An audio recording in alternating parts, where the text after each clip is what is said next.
गर्मियों में ना आप अपने टाइम को और अपनी एनर्जी को किस तरह से सेव करके पूरा दिन एनर्जेटिक रह सकती हैं, फटाफट से चुटकी बजाते हुए घर के कामों को ख़त्म कर सकती हैं ना।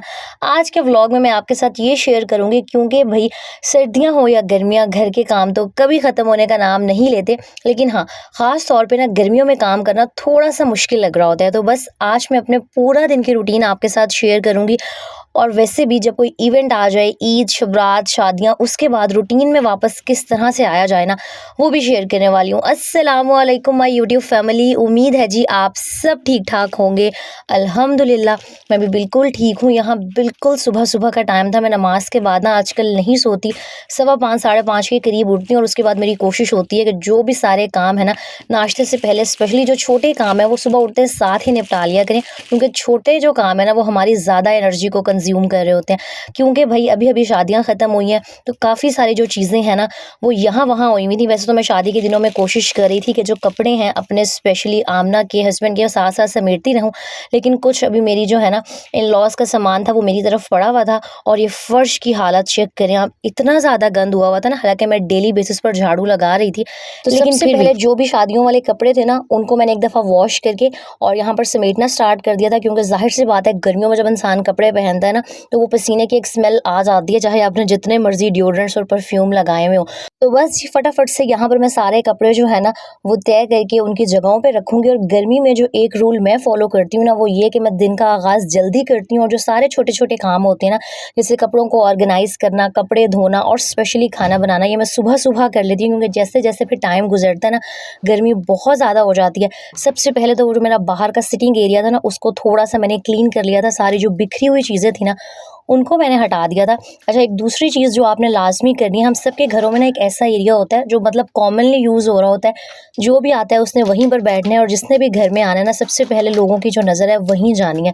तो कोशिश किया करें कि चाहे गर्मियाँ हो या सर्दियाँ, सुबह उठ के सबसे पहले अपने घर के उस एरिया को आप क्लीन करें जहाँ पर लोगों का आना-जाना जो है ना ज़्यादा हो, ताकि अगर अचानक से कोई आ भी जाए, अगर आप जॉइंट फैमिली में रहती हैं, ज़ाहिर-सी बात है कोई ना कोई आया रहता है, तो वो बड़ा ना बुरा-सा लग रहा होता है अगर सारी चीज़ें ना बिखरी हुई हों।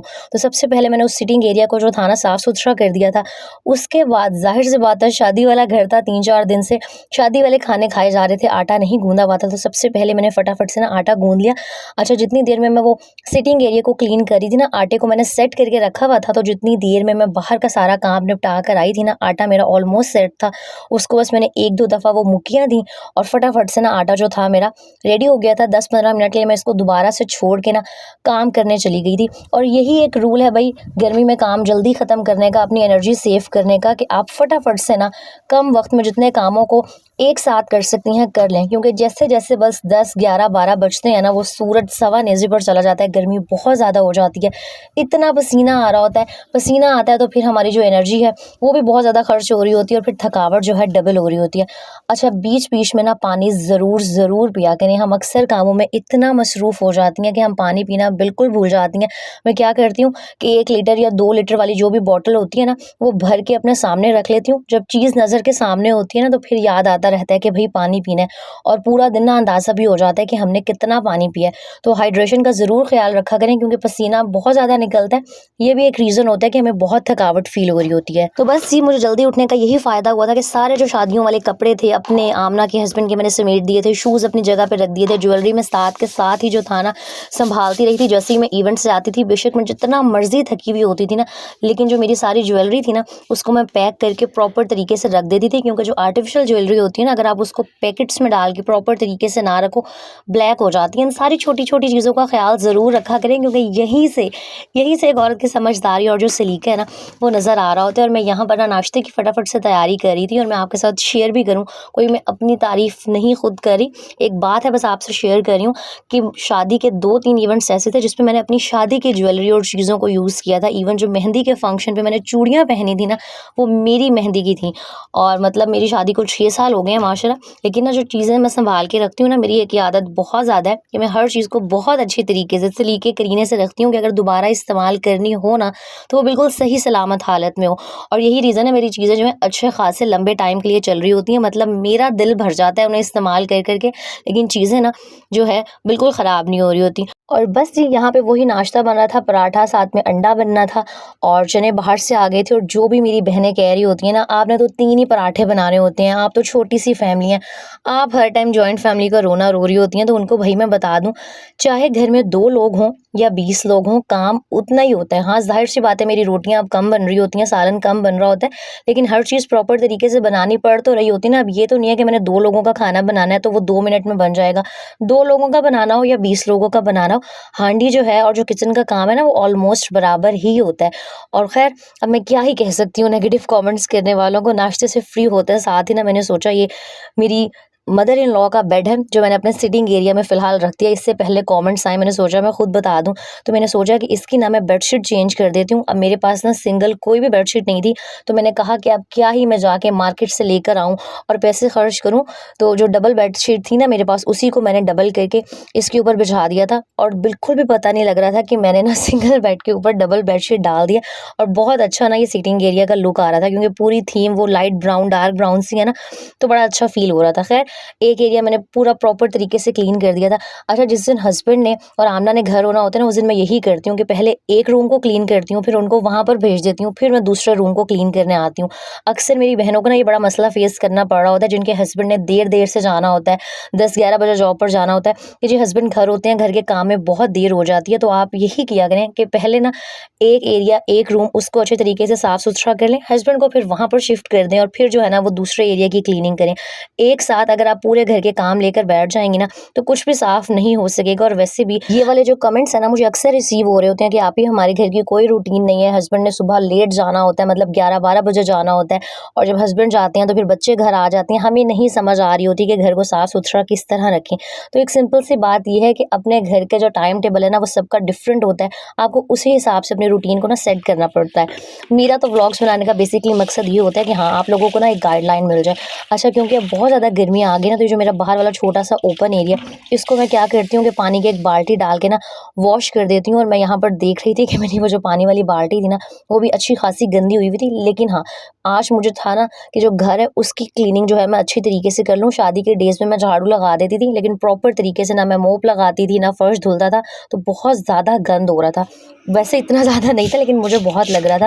तो आपने ये नहीं करना कि आज आपने डीप क्लीनिंग भी करनी है, साथ में आप बाल्टियाँ, डब्बे ये सब कुछ भी साफ़ करने बैठ गई हैं। गर्मी में इस तरह बहुत सारे काम करेंगी ना, तो घर की साफ़-सफ़ाई तो हो जाएगी, लेकिन जब दिन ख़त्म होगा ना, तो फिर आपकी बस हो जाएगी। और वो जो आपने एक दिन बहुत ज़्यादा काम किया होगा ना, अगले 3-4 दिन फिर आपसे कुछ भी नहीं किया जाएगा।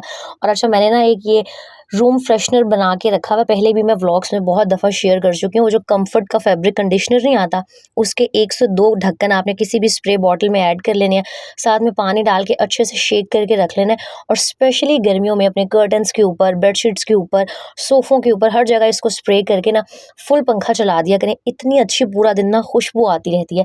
और यहाँ ना छोटी-छोटी चीज़ों की जो साफ़-सफ़ाई होती है, उनका भी ध्यान ज़रूर रखा करें। अक्सर हम क्या करते हैं कि सफाई कर ली, झाड़ू, पोछा, बर्तन सब कुछ कर लिया, लेकिन जो छोटे-छोटे एरियाज़ होते हैं ना, घर के कॉर्नर्स होते हैं, वो बड़े गंदे होते हैं। तो जब इंसान ने सफाई करनी ही है ना, तो मुझे ऐसे लगता है जब मेहनत कर रहे हो, तो फिर अच्छी तरीके से मेहनत करो ना। जैसे ये जो मोबाइल के चार्जर है ना, ऑलमोस्ट सबके वाइट कलर के ही होते हैं, तो ये वाइट कलर बहुत जल्दी गंदा हो जाता है। तो मैं क्या करती हूँ कि हर दूसरे-तीसरे दिन ना हल्का-सा कोई भी क्लीनर, आप चाहे पानी ले लें, कोई भी आपके पास दूसरा क्लीनर पड़ा हुआ है, वो स्प्रे करके साफ कपड़े से ना, ये जो आपके गैजेट्स होते हैं, स्पेशली किचन में अप्लायंसेस होती हैं, रूम में पड़ी होती हैं, इन चीज़ों को साफ लाज़मी किया करें, स्पेशली जो इलेक्ट्रॉनिक आइटम्स वाइट कलर के हैं, क्योंकि गर्मी में मक्खियाँ आती हैं, चीज़ों के ऊपर मक्खियाँ बैठती हैं, वो चीज़ें वैसे ही बहुत गंदी हो जाती हैं।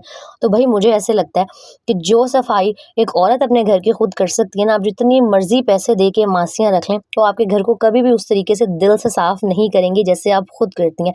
अब मुझे अक्सर ना कमेंट्स भी आ रहे होते हैं, मेरे हस्बैंड भी कह रहे होते हैं कि आपकी तबीयत ठीक नहीं है, हम मेड रख लेते हैं। लेकिन मुझे पता है मेड ने आना है, एक दफ़ा झाड़ू लगानी है, पोछा लगाना है, चले जाना है। ना तो वो डस्टिंग बहुत अच्छे तरीके से करेंगी। अब जैसे जब मैं खुद सफाई कर रही होती हूँ, तो मैं तो एक-एक चीज़ की जो क्लीनिंग है ना, उसकी तरफ ध्यान दे रही होती हूँ।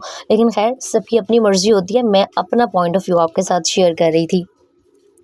अच्छा जी, बीच-बीच में मैं ब्रेक्स भी लेती रही थी और मैं क्या करती हूँ कभी भी ना बहुत सारे काम एक दफ़ा स्टार्ट नहीं करती और स्पेशली गर्मी में ना बीच-बीच में 10-10 15-15 मिनट का ब्रेक ज़रूर लेती हूँ। लेकिन हाँ, ब्रेक का मतलब ये नहीं है कि आपने मोबाइल फ़ोन उठा के बैठ जाना है।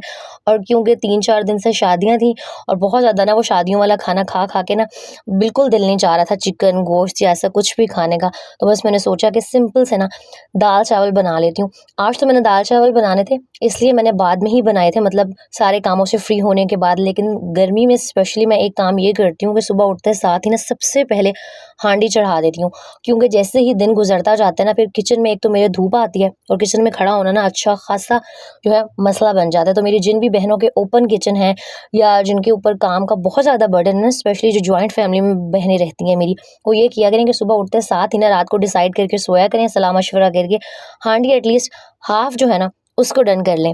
और ये जी रूम की न्यू सेटिंग चेक करें, जो मेरा सोफ़ा था ना, सोफ़ा कम बेड, उसको मैं दोबारा से रूम में लेकर आ गई थी। ड्रेसिंग टेबल को मैंने वॉशरूम वाला जो दरवाज़ा है ना उसके आगे रख दिया था। मेरे वॉशरूम के 2 दरवाज़े हैं, तो मैंने कहा हम बाहर से यूज़ कर लेंगे। और बस जी, यहाँ पर तकरीबन मुझे 1 घंटा या डेढ़ घंटा लगा था। अल्हम्दुलिल्लाह सारा घर साफ-सुथरा हो गया था और आज इतने दिन बाद घर की प्रॉपर तरीके से क्लीनिंग हुई थी ना कि मेरा अपना दिल खुश हो रहा था साफ-सुथरा घर देख-देख के। उम्मीद है जी आज के व्लॉग से अच्छी खासी आपको क्लीनिंग के लिए मोटिवेशन मिल गई होगी। अपना बहुत सारा ख्याल रखिएगा, मुझे दुआओं में याद रखिएगा। नेक्स्ट व्लॉग में मिलेंगे, टिल देन अल्लाह हाफ़िज़।